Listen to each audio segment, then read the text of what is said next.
Persuasion by Jane Austen. Chapter 3. I must take leave to observe, Sir Walter, said Mr. Shepherd one morning at Kellynch Hall, as he laid down the newspaper, that the present juncture is much in our favour.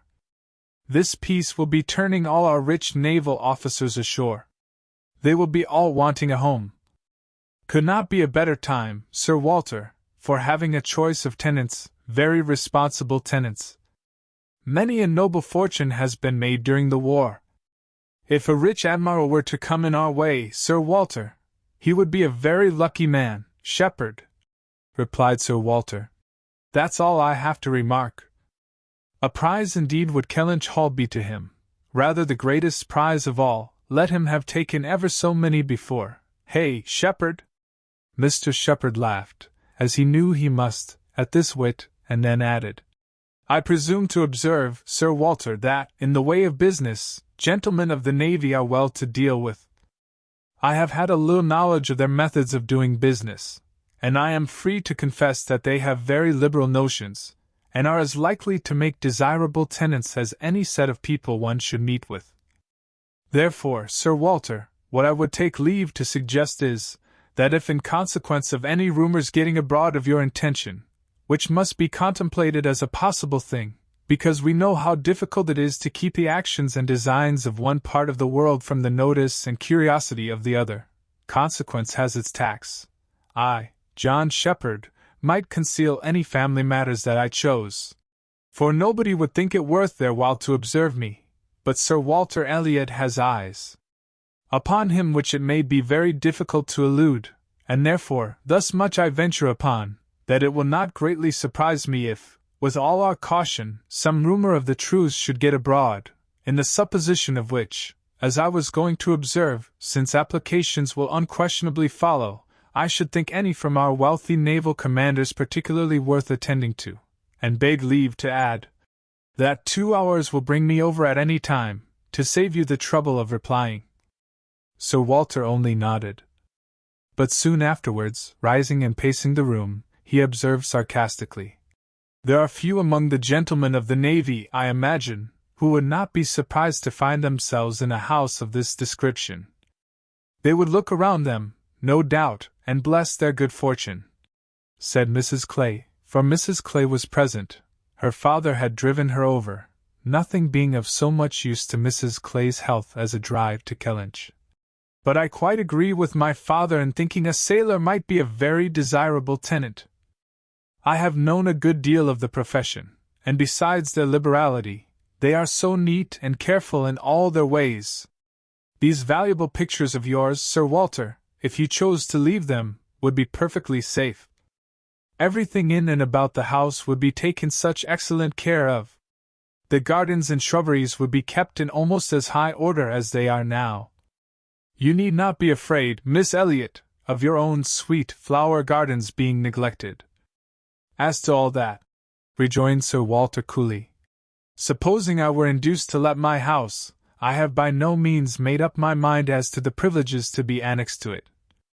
I am not particularly disposed to favour a tenant. The park would be open to him, of course, and few navy officers, or men of any other description, can have had such a range, but what restrictions I might impose on the use of the pleasure grounds is another thing. I am not fond of the idea of my shrubberies being always approachable, and I should recommend Miss Elliot to be on her guard with respect to her flower garden. I am very little disposed to grant a tenant of Kellynch Hall any extraordinary favour, I assure you, be he sailor or soldier. After a short pause, Mr. Shepherd presumed to say, In all these cases, there are established usages which make everything plain and easy between landlord and tenant. Your interest, Sir Walter, is in pretty safe hands. Depend upon me for taking care that no tenant has more than his just rights. I venture to hint that Sir Walter Elliot cannot be half so jealous for his own, as John Shepherd will be for him. Hear and spoke. The Navy, I think, who have done so much for us, have at least an equal claim with any other set of men, for all the comforts and all the privileges which any home can give. Sailors work hard enough for their comforts, we must all allow. Very true, very true. "What Misson says is very true," was Mr. Shepherd's rejoinder, and, "Oh, certainly," was his daughter's, but Sir Walter's remark was, soon afterwards, "The profession has its utility, but I should be sorry to see any friend of mine belonging to it." "Indeed," was the reply, and with a look of surprise. "Yes, it is in 2 points offensive to me. I have 2 strong grounds of objection to it. First, as being the means of bringing persons of obscure birth into undue distinction and raising men to honors which their fathers and grandfathers never dreamt of, and secondly, as it cuts up a man's youth and vigor most horribly. A sailor grows old sooner than any other man. I have observed it all my life. A man is in greater danger in the navy of being insulted by the rise of one whose father, his father might have disdained to speak to, and of becoming prematurely an object of disgust himself, than in any other line. One day last spring, in town, I was in company with 2 men, striking instances of what I am talking of. Lord St. Ives, whose father we all know to have been a country curate, without bread to eat. I was to give place to Lord St. Ives, and a certain Admiral Baldwin, the most deplorable-looking personage you can imagine, his face the color of mahogany, rough and rugged to the last degree, all lines and wrinkles, 9 grey hairs of a side, and nothing but a dab of powder at top. "In the name of heaven, who is that old fellow?" said I to a friend of mine who was standing near, Sir Basil Morley. "Old fellow," cried Sir Basil, "it is Admiral Baldwin." "What do you take his age to be?" 60, said I, or perhaps 62. 40, replied Sir Basil, 40, and no more. Picture to yourselves my amazement. I shall not easily forget Admiral Baldwin. I never saw quite so wretched an example of what a seafaring life can do. But to a degree, I know it is the same with them all. They are all knocked about, and exposed to every climate, and every weather, till they are not fit to be seen. It is a pity they are not knocked on the head at once, before they reach Admiral Baldwin's age. "Nay, Sir Walter," cried Mrs. Clay, "this is being severe indeed. Have a little mercy on the poor men. We are not all born to be handsome. The sea is no beautifier, certainly. Sailors do grow old betimes. I have observed it. They soon lose the look of youth. But then, is not it the same with many other professions, perhaps most other? Soldiers, in active service, are not at all better off, and even in the quieter professions, there is a toil and a labor of the mind, if not of the body, which seldom leaves a man's looks to the natural effect of time. The lawyer plods, quite careworn. The physician is up at all hours, and traveling in all weather, and even the clergyman." She stopped a moment to consider what might do for the clergyman. "And even the clergyman, you know, is obliged to go into infected rooms, and expose his health and looks to all the injury of a poisonous atmosphere. In fact, as I have long been convinced, though every profession is necessary and honorable in its turn, it is only the lot of those who are not obliged to follow any, who can live in a regular way, in the country, choosing their own hours, following their own pursuits, and living on their own property, without the torment of trying for more. It is only their lot, I say, to hold the blessings of health and a good appearance to the utmost. I know no other set of men but what lose something of their personableness when they cease to be quite young."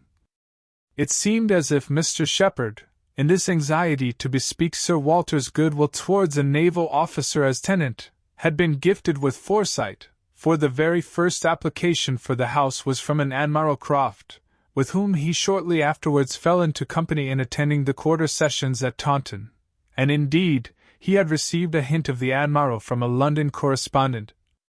By the report which he hastened over to Kellynch to make, Admiral Croft was a native of Somersetshire, who, having acquired a very handsome fortune, was wishing to settle in his own country, and had come down to Taunton in order to look at some advertised places in that immediate neighbourhood, which, however, had not suited him. That accidentally hearing, it was just as he had foretold, Mr. Shepherd observed. Sir Walter's concerns could not be kept a secret. Accidentally hearing of the possibility of Kellynch Hall being to let, and understanding his, Mr. Shepherd's, connection with the owner, he had introduced himself to him in order to make particular inquiries, and had, in the course of a pretty long conference, expressed as strong an inclination for the place as a man who knew it only by description could feel, and given Mr. Shepherd, in his explicit account of himself, every proof of his being a most responsible, eligible tenant. "And who is Admiral Croft?" was Sir Walter's cold, suspicious inquiry. Mr. Shepherd answered for his being of a gentleman's family, and mentioned a place, and after the little pause which followed, added, "He is a rear admiral of the White. He was in the Trafalgar action, and has been in the East Indies since. He was stationed there, I believe, several years." "Then I take it for granted," observed Sir Walter, "that his face is about as orange as the cuffs and capes of my livery." Mr. Shepherd hastened to assure him that Admiral Croft was a very hale, hearty, well-looking man, a little weather-beaten, to be sure, but not much, and quite the gentleman in all his notions and behavior, not likely to make the smallest difficulty about terms, only wanted a comfortable home, and to get into it as soon as possible, knew he must pay for his convenience, knew what rent a ready-furnished house of that consequence might fetch, should not have been surprised if Sir Walter had asked more, had inquired about the manor, would be glad of the deputation, certainly, but made no great point of it, said he sometimes took out a gun, but never killed, quite the gentleman. Mr. Shepherd was eloquent on the subject, pointing out all the circumstances of the Admiral's family, which made him peculiarly desirable as a tenant. He was a married man, and without children, the very state to be wished for. A house was never taken good care of, Mr. Shepherd observed, without a lady. He did not know whether furniture might not be in danger of suffering as much where there was no lady, as where there were many children. A lady, without a family, was the very best preserver of furniture in the world. He had seen Mrs. Croft, too. She was at Taunton with the Admiral, and had been present almost all the time they were talking the matter over. And a very well-spoken, genteel, shrewd lady she seemed to be, continued he. Asked more questions about the house, and terms, and taxes, than the Admiral himself, and seemed more conversant with business, and moreover, Sir Walter, I found she was not quite unconnected in this country, any more than her husband, that is to say, she is sister to a gentleman who did live amongst us once, she told me so herself. Sister to the gentleman who lived a few years back at Monkford. Bless me! What was his name?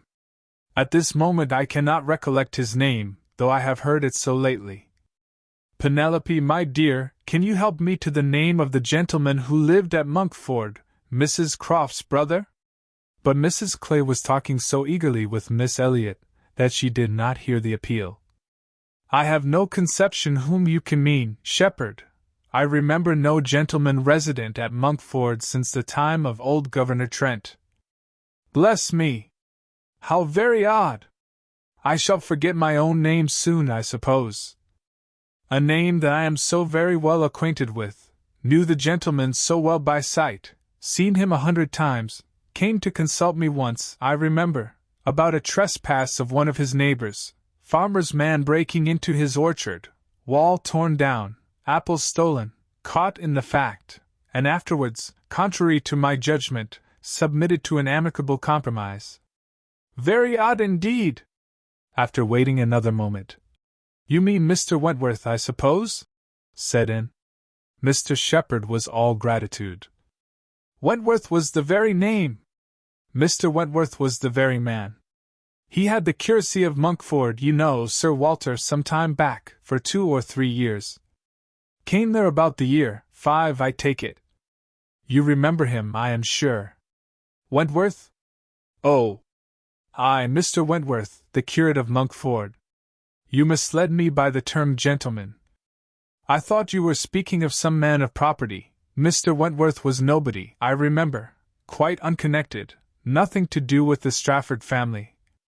One wonders how the names of many of our nobility become so common. As Mr. Shepherd perceived that this connection of the Crofts did them no service with Sir Walter, he mentioned it no more, returning, with all his zeal, to dwell on the circumstances more indisputably in their favor, their age, and number, and fortune, the high idea they had formed of Kellynch Hall, and extreme solicitude for the advantage of renting it, making it appear as if they ranked nothing beyond the happiness of being the tenants of Sir Walter Elliot, an extraordinary taste, certainly. Could they have been supposed in the secret of Sir Walter's estimate of the dues of a tenant?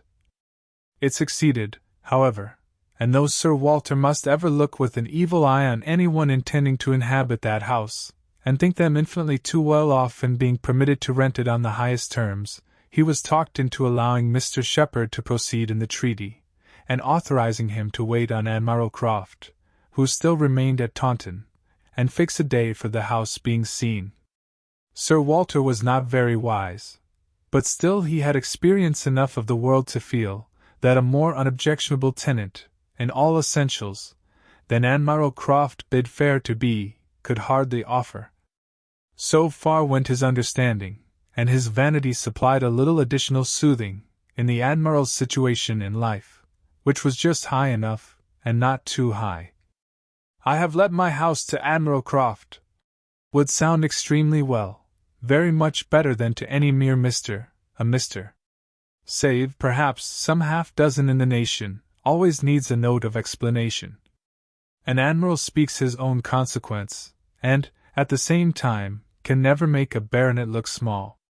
In all their dealings and intercourse, Sir Walter Elliot must ever have the precede. N.C. Nothing could be done without a reference to Elizabeth, but her inclination was growing so strong for a removal, that she was happy to have it fixed and expedited by a tenant at hand, and not a word to suspend decision was uttered by her. Mr. Shepherd was completely empowered to act, and no sooner had such an end been reached than Anne, who had been a most attentive listener to the whole, left the room, to seek the comfort of cool air for her flushed cheeks, and as she walked along a favourite grove, said, with a gentle sigh, "A few months more, and he, perhaps, may be walking here." N.C. Nothing could be done without a reference to Elizabeth, but her inclination was growing so strong for a removal, that she was happy to have it fixed and expedited by a tenant at hand, and not a word to suspend decision was uttered by her. Mr. Shepherd was completely empowered to act, and no sooner had such an end been reached than Anne, who had been a most attentive listener to the whole, left the room, to seek the comfort of cool air for her flushed cheeks, and as she walked along a favourite grove, said, with a gentle sigh, "A few months more, and he, perhaps, may be walking here."